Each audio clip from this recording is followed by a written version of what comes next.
আসসালামু আলাইকুম রহমতুল্লাহি ওবারাকাতুহু। বন্ধুরা, আমি আজকে আপনাদের মাঝে এমন একটি মন্ত্র নিয়ে হাজির হয়েছি যে মন্ত্রটি হলো দেবী দুর্গার বান কাটার মন্ত্র। আজকের এই দেবী দুর্গার বান কাটার মন্ত্র প্রয়োগ করে আপনি কোনো মানুষের উপর যদি যে কোনো ধরনের বাণী মানুক না কেন, ওই মানুষটিকে মাত্র 3 বার মন্ত্র প্রয়োগ করে সুস্থ করে দিতে পারবেন।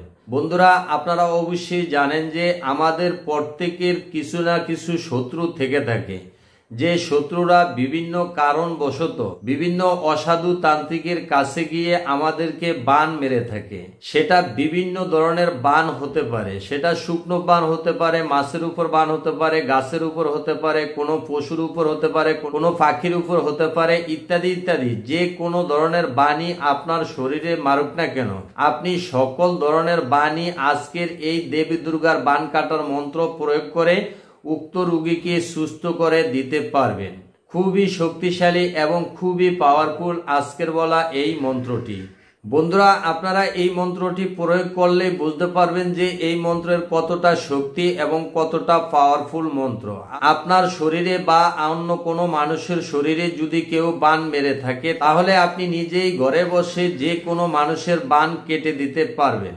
কোনো তান্ত্রিক বা জ্যোতিষীর কাছে যাওয়ার প্রয়োজন হবে না। বন্ধুরা, আপনারা অবশ্যই জানেন যে আমার চ্যানেলটি শুধুমাত্র আপনাদের উপকারের জন্য, আপনারা উপকৃত হলেই আমার সার্থকতা। তো চলুন শুরু করা যাক। আপনি যদি যন্ত্রমন্ত্র তন্ত্র টোটকার প্রতি আগ্রহী হয়ে থাকেন, আপনি তান্ত্রিক ক্রিয়া শিখতে চান, তাহলে আমার চ্যানেলটি এখনই সাবস্ক্রাইব করে পাশের বেল আইকনটি অল ক্লিক করে দিন। তবে হ্যাঁ, ভিডিও দেখার সাথে সাথে লাইক শেয়ার কমেন্ট করতে ভুলবেন না। তো চলুন আজকের বলা এই মন্ত্রটি আপনি কিভাবে প্রয়োগ করবেন বিস্তারিত বলে দিচ্ছি। সর্বপ্রথমে আমি আপনাকে মন্ত্রটি দেখায় দিচ্ছি, চলুন মন্ত্রটি দেখে আসি। হ্যাঁ বন্ধুরা, আপনারা অবশ্যই মন্ত্রটি দেখতে পারতেছেন। আমি আপনাদেরকে মন্ত্রটি বলে দিচ্ছি। মন্ত্রটি হলো আবোদার বোদা আরে শ্রীবান আয়াত বান কাটি সীতার আয়াত বান কাটি কাটাবান অষ্টবান তারে কাটি করিলাম খান খান দেবীর পুত্র দুর্গাবালী মায়ের কোলে মুখতন বই জিব্বাতন লাম্বিশ গলাতন লাম্বিশ মস্তকতন লাম্বিশ ফেরেতন লাম্বিশ নাবিতন লাম্বিশ বর্মেতন লাম্বিশ হু হু ধরে আমার এই জ্ঞান লরে মহাদেবের জটা সিরিয়া ভূমিতে পড়ে। তো চলুন আমি আপনাকে মন্ত্রটি আরেকবার বলে দিচ্ছি।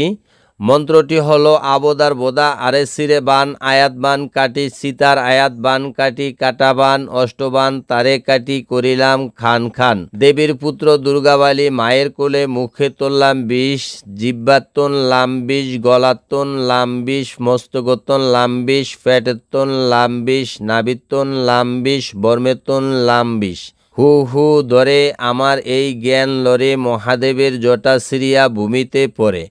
তো চলুন এই মন্ত্রটি আপনি কিভাবে সিদ্ধি করবেন, কিভাবে মন্ত্র প্রয়োগ করবেন বিস্তারিত বলে দিচ্ছি।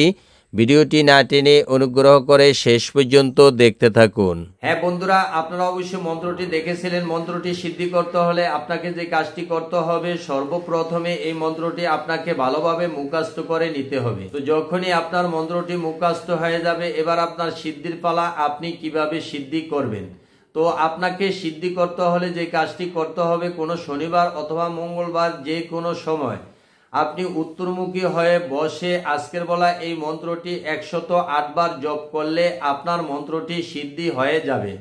তো যখনই আপনার মন্ত্রটি সিদ্ধি হয়ে যাবে, এবার আপনার প্রয়োগের পালা। আপনি কিভাবে প্রয়োগ করবেন, তো আপনাকে প্রয়োগ করতে হলে যে কাজটি করতে হবে, কোনো রোগীর উপর যদি কেউ বান মেরে থাকে, সেটা যে কোনো ধরনের বানই হোক না কেন, আপনি সর্বপ্রথমে আজকের বলা এই মন্ত্রটি একবার জপ করবেন, ওই রোগীর উপরে একটি ফু দিবেন। এইভাবে 3 বার মন্ত্র জপ করে 3 বার ওই রোগীর গায়ের উপরে 3টি ফু দিতে হবে। তারপর আপনাকে যে কাজটি করতে হবে, জোয়ার বাটার পানি সংগ্রহ করতে হবে। জোয়ার বাটার পানি সংগ্রহ করে অথবা বৃষ্টির পানি সংগ্রহ করে ওই জোয়ার বাটার পানি অথবা বৃষ্টির পানির উপর আজকের বলা এই মন্ত্রটি একবার পড়বেন, একটি ফু দিবেন।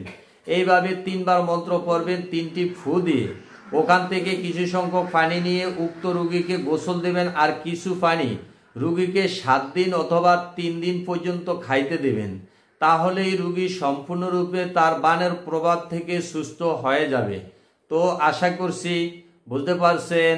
আল্লাহ হাফেজ।